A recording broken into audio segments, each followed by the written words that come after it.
राजा अमर सिंह अपनी कठोरता और अनुशासन के लिए जाने जाते थे। उनका दरबार वैभवशाली था, पर उनके हृदय में दया के लिए कोई स्थान नहीं था। राजा का एक ही संतान थी, राजकुमारी रत्नावली। वह बहुत ही सुंदर और दयालु थी, लेकिन राजकुमारी के माँ के गुजर जाने के बाद वह बहुत ही अकेली हो गई थी। वह अपने पिता से डरती भी थी और उन्हें पाने की चाह भी रखती थी। राजा के लिए वह बस राज्य की उत्तराधिकारी थी, पर राजकुमारी रत्नावली के लिए राजा केवल पिता थे। राजकुमारी पिता के प्यार के लिए तरसती रही। उसने बचपन से पिता का प्यार नहीं पाया। हर सुबह महल में जब रत्नावली अपने पिता के दर्शन करने जाती, राजा उसे कठोर स्वर में कहते, राजकुमारी बनना है तो भावनाओं को बांधना सीखो। आंसू रानियों को नहीं, दासियों को शोभा देते हैं। वह चुपचाप सिर झुका लेती, पर जैसे ही कमरे से निकलती, आंखों से आंसू टपक पड़ते। कभी महल के आंगन में माँ की पुरानी तस्वीर के सामने बैठती तो कहती, माँ, पिताजी मुझसे इतना रुष्ट क्यों है? क्या मैं उनका अभिमान नहीं बन सकती? एक दिन राजमहल में दासी ने गलती से राजमुकुट गिरा दिया। राजा का चेहरा गुस्से से आग बबूला उठा। वे गरजे, जिसकी जिम्मेदारी थी वही दोषी है, और बिना सुने उन्होंने दंड सुना दिया। दासी को महल से निकालने का आदेश दे दिया। रत्नावली दौड़ पड़ी, पिताजी, यह गलती मेरी थी, मुकुट मैंने उठाया था। राजा ठिठक गए।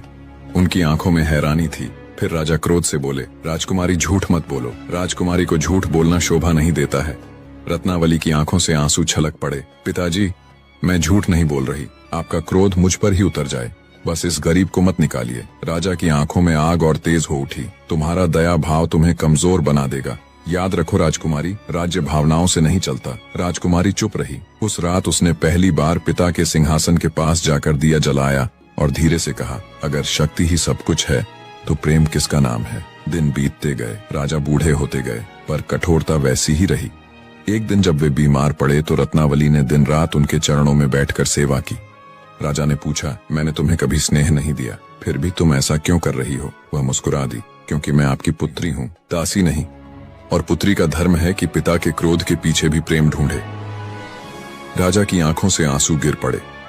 वह पहली बार अपनी बेटी को राजकुमारी नहीं, अपनी संतान के रूप में देख पाए। उस रात उन्होंने रत्नावली से कहा, बेटी, मैंने जो क्रोध तुझ पर बरसाया वह दरअसल उस रिक्तता का परिणाम था जो तेरी माँ के जाने के बाद मेरे भीतर रह गई। मैंने अपने ही आंसुओं को आदेशों में बदल दिया। रत्नावली ने उनके हाथ थाम लिए और बोली, पिताजी, अब वह रिक्तता भर गई। आपने मुझे बेटी कहा, यही मेरा सबसे बड़ा राज्य है। अगले दिन से राजमहल में राजा ने महसूस किया कि शक्ति केवल सिंहासन और कानून में नहीं, बल्कि प्यार और विश्वास में होती है। राजकुमारी जो पहले अपने पिता से डरती थी, अब वही राजकुमारी अब हर सुबह पिता के साथ बैठकर राज्य के मामलों की चर्चा करती। राजा धीरे धीरे उसे केवल पुत्री नहीं, बल्कि अपने विश्वास और सलाहकार के रूप में देखने लगे। रत्नावली का हृदय भी पिता के प्रति नए स्नेह और आदर से भर गया। एक दिन राजा ने रत्नावली से कहा, बेटी, जब तुम छोटी थी तो मैंने तुझे अपनी कठोरता की छाया में रखा, पर आज मुझे लगता है कि असली शक्ति वह है जो प्रेम, समझ से और धैर्य से आती है।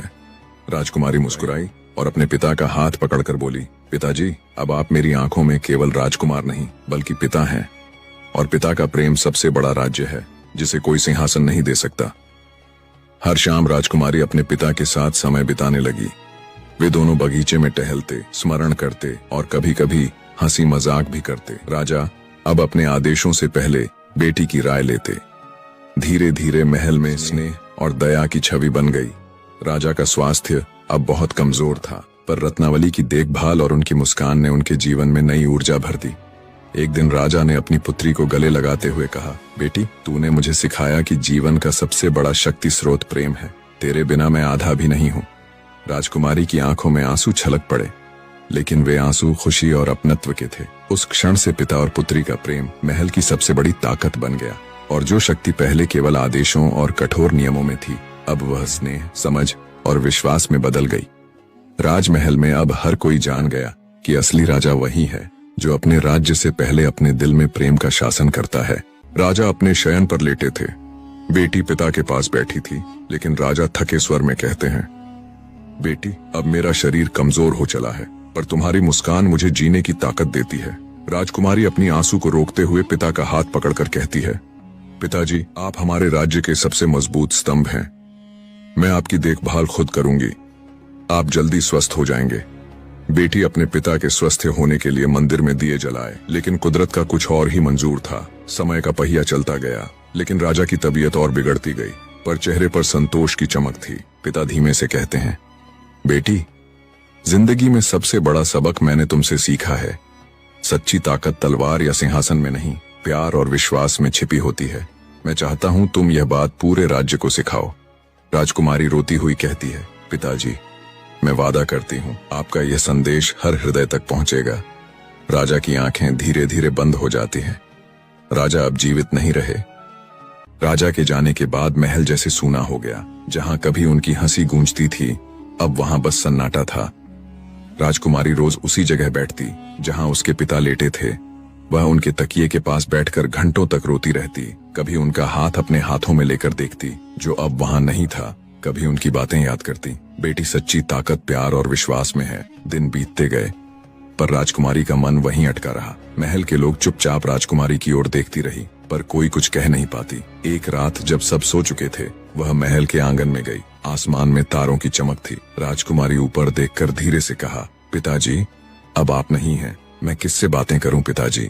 उसी वक्त हल्की सी हवा चली, जैसे कोई अदृश्य हाथ उसके सिर पर फिर गया हो। वह मुस्कुराई और राजकुमारी अपने आंसू को पोंछ ली।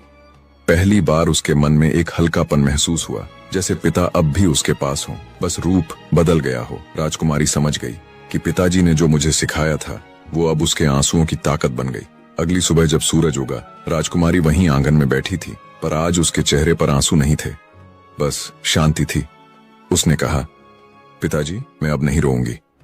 आपकी बातें मेरी सांसों में रहेंगी। और उसी दिन से उसने अपने पिता की तरह जीना शुरू किया। अब राजकुमारी अपने पिता के मार्ग पे चलने लगी। लोग कहते हैं, रानी तो बहुत रोई, पर अब उसकी आंखों में वही चमक है जो उसके पिता की थी। एक दिन राजमहल में एक युवा योद्धा आया, जो दूर देश से किसी राजदूत के संग आया था। वह साहसी था, लेकिन उसकी आंखों में भी वही गहराई थी जो राजकुमारी के दुख से जुड़ सकी। राजकुमारी ने उसे पहली बार देखा तो कुछ पल के लिए समय थम सा गया। वह कुछ ऐसा था जो उसकी खामोशी को समझता था। धीरे धीरे उस योद्धा के साथ उसकी बातचीत बढ़ी। वो उसे महल की लाइब्रेरी दिखाती, बागों में साथ टहलती। उसने देखा कि वह लड़का भी अपने पिता को युद्ध में खो चुका था। दोनों की पीड़ा एक जैसी थी, और शायद वहीं से दोनों के बीच एक नर्म पर गहरा रिश्ता पनपने लगा। राजकुमारी को अब महसूस हुआ कि प्यार सिर्फ खोना नहीं होता, कभी कभी वह दो टूटी आत्माओं को जोड़ भी देता है। उस लड़के के साथ वह फिर से हंसने लगी, और हर हंसी में कहीं न कहीं उसके पिता की याद होती। अब महल में सिर्फ शांति ही नहीं, फिर से जीवन लौट आया था। लोग कहते हैं, रानी तो बहुत रोई, पर अब उसकी आंखों में वही चमक है जो उसके पिता की थी, और शायद अब उसमें उस योद्धा की भी थोड़ी सी झलक है। राजकुमारी की शाही शादी के जश्न के बाद जब महल की चमक धमक धीरे धीरे शांत हो गई, तो राजकुमारी और राजकुमार अपने सजे हुए कमरे में एक साथ पहुंचे। कमरे में हल्की हल्की मोमबत्तियों की रोशनी थी, जो उनके चेहरे पर नर्म छाया डाल रही थी।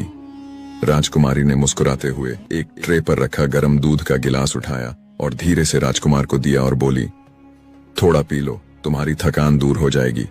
ये रात हम दोनों के लिए लंबी चलने वाली है। राजकुमार ने उसकी आंखों में देखते हुए गिलास लिया, और जैसे ही उसने दूध का पहला घूंट पिया, राजकुमारी ने उसकी तरफ झुककर उसके कान के पास धीरे से कहा, अब हम सिर्फ दो नहीं, एक हैं। मैं तुम्हारे हर सुख दुख में साथ हूँ। राजकुमार ने उसके हाथों को अपने हाथों में लेकर नर्म मुस्कान दी, और दोनों के बीच का नजदीकी रिश्ता बढ़ता गया।